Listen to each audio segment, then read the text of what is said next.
Welcome to In Focus. I'm Anthony Moreno. Today we conclude our conversation with Mr. Jerry Pacheco about NAFTA, trade along the border, and also economic development.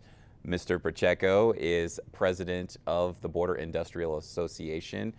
He is also the executive director of the International Business Accelerator, and he writes the column Business Across the Border for the Albuquerque Journal.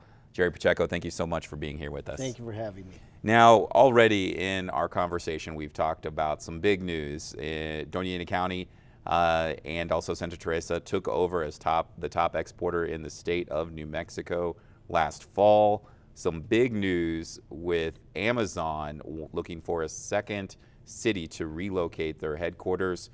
Your organization pitched a bi-national community there in Santa Teresa.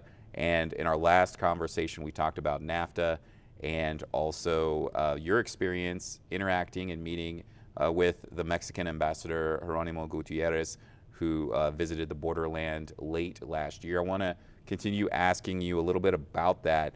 What were the ambassador's thoughts on cooperating together? Well, he really emphasized the fact that rather than us butting heads here and locking horns, the United States, Canada, and Mexico should be promoting how we integrate our economies and compete against the rest of the world, which is the way I think we should look at things. Rather than saying, okay, it's a zero-sum game if we import a Mexican product rather than make it in the United States, that Mexican product could be made cheaper, thus allowing us to use resources in other areas. We should promote how we integrate rather than fighting over, percentage content and so forth and so on. Now, as many people know, President Trump has made it no secret about his vision and his determination to build a wall along the U.S.-Mexico border. How does that play a role in negotiations? Does it impact them strongly, or, there's already, a fence along the border, as we all know? Well, President Trump, and I did an interesting exercise, and I wrote a column about it. President Trump is asking for $18 billion to build that wall. I jumped on the internet and I found the 10 most expensive infrastructure projects in the United States. They have a total of about $132 billion price tag. If you put the wall, Trump's wall or his version of the wall, it would rank third on the most expensive projects in the United States. And if you use the $18 billion, it would take care of 6 of the 10 projects. If you put that in road infrastructure and resurfaced the international highway system from Boston to San Francisco, you'd get 14,400 miles of highway out of the $18 billion. Now, how does that factor into the negotiations? It certainly is not helpful when he's using that as kind of a wedge point. And the ambassador, Jeronimo Gutierrez, made it clear that Mexico is not going to pay for the wall. That's going to be ridiculous. And that shouldn't be an issue that's used as a wedge issue in the negotiations. Now, you brought up infrastructure. That obviously plays a role in renegotiations of NAFTA, especially along the ports of entry. Along how shared is that responsibility of financing infrastructure along the border right now? Because here in New Mexico, we can use that as... It has to be a binational effort. You don't want a situation where we're investing this and Mexico's here or vice versa. And sometimes Mexico's ahead of us in terms of investing in port infrastructure. We have to work together. Our ports are a portal to trade and job creation and attracting foreign investment. If we can't find new investment and keep modernizing the ports of entry, we're going to get to a point where we lose competitiveness against other trade blocs around the world. Now, Ambassador Gutierrez had some thoughts about how Mexico is perceived in the United States. What did he say? Well, he admitted, and this was of his own volition, Mexico has an image problem. It's done a very bad job of letting the negative aspects of Mexico seep into people's minds without promoting how important Mexico is in terms of relationship to the United States. And he said they have to work on that. He said the flow of Mexican immigrants into the United States is a Mexican problem, he said. That's our fault. If we would have created more economic development opportunities in Mexico, that wouldn't be happening or wouldn't have happened.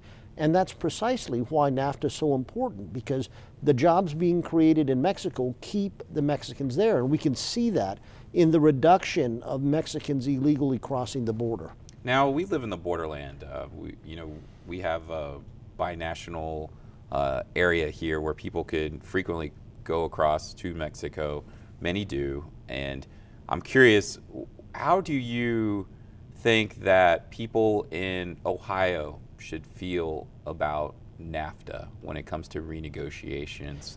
Why should they be concerned? And what would you say to that factory worker who's working in Ohio on how important NAFTA is to them? There's winners and losers under any trade agreement.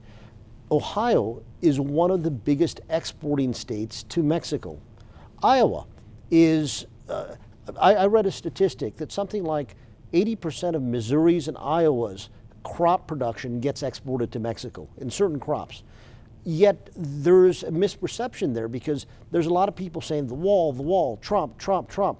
Yet they're voting against their own interest. And when the rubber hits the road, it hurts them economically if they don't have NAFTA.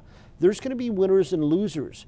We have to help those industries that are vulnerable to job losses and companies packing up and moving away. But we have to integrate more with our two North American neighbors. That's how we can create jobs. Well, I look forward to continuing this conversation with you about NAFTA as the negotiations unfold. I do want to move on to some good news. We have about a few minutes left, where you have a recent investor in Santa Teresa. We have three major investors. We have W Silver Recycling just purchased 2,200 acres of raw land in Santa Teresa. Mr. Lane Gaddy, who's a young developer, pretty famous in the border region, redoing a lot of historic buildings in El Paso, is going gangbusters, wants to attract business to his land. We also have the Santa Teresa Short Line Railroad, which is a branch of Iron Horse Resources out of Missouri, just bought 1,244 acres to expand their private railroad they have there. And then finally, Mr. Paul Foster, through his Franklin Mountain Industrial Development Company. Paul Foster obviously owns the El Paso Chihuahuas and used to own Western Refining, is on the billionaires list. He just bought 38 acres in Santa Teresa, and he built a 183,000 square foot speculative building. Beautiful building, just a mass investment. And we're going out and trying to find people, or companies rather, that go in and they'll rent that space. So it's exciting. We have all this new blood in Santa Teresa. Well, it's very exciting news. We are taping this interview in Las Cruces at the KRWG television studios at NMSU. In Las Cruces, how do you feel about the relationship between Las Cruces and Santa Teresa, and as far as the communication goes, in what's happening as far as economic development? Well, our local government, because Santa Teresa is not incorporated, we're not a city, is the Doña Ana County Commission. So that resides here in Las Cruces. So Las Cruces is our county seat. We both need to do a better job, and we're trying out of my office to bring a lot of the benefits and opportunities of the border to companies in Las Cruces. I'm always surprised that we're only 50 miles away. We've got this economic boom going on the border, and yet there's many people who don't realize that in Las Cruces. Maybe that's our fault for not promoting it really well, because we get so involved in our own little world. But I encourage Las Cruces companies to get a hold of us. Go down there. We'll give you a tour. Let's kick the tires. Let's see where you can fit in with your business. It's something we need to concentrate on to sprinkle the benefits of the border throughout the rest of the county. And I guess, how can folks get a hold of you? You have a website, I believe. We have a website. It's www.nmbia.org. nmbia.org. That's the New Mexico, that's the Border Industrial Association. The International Business Accelerator is nmiba.com. And our number in Santa Teresa is 575-589-2200. Well, I want to thank you so much, Mr. Pacheco, for joining us and talking about so many important issues here along the border. Thank you. Thank you. And we want to thank you for joining us for In Focus. I'm Anthony Moreno.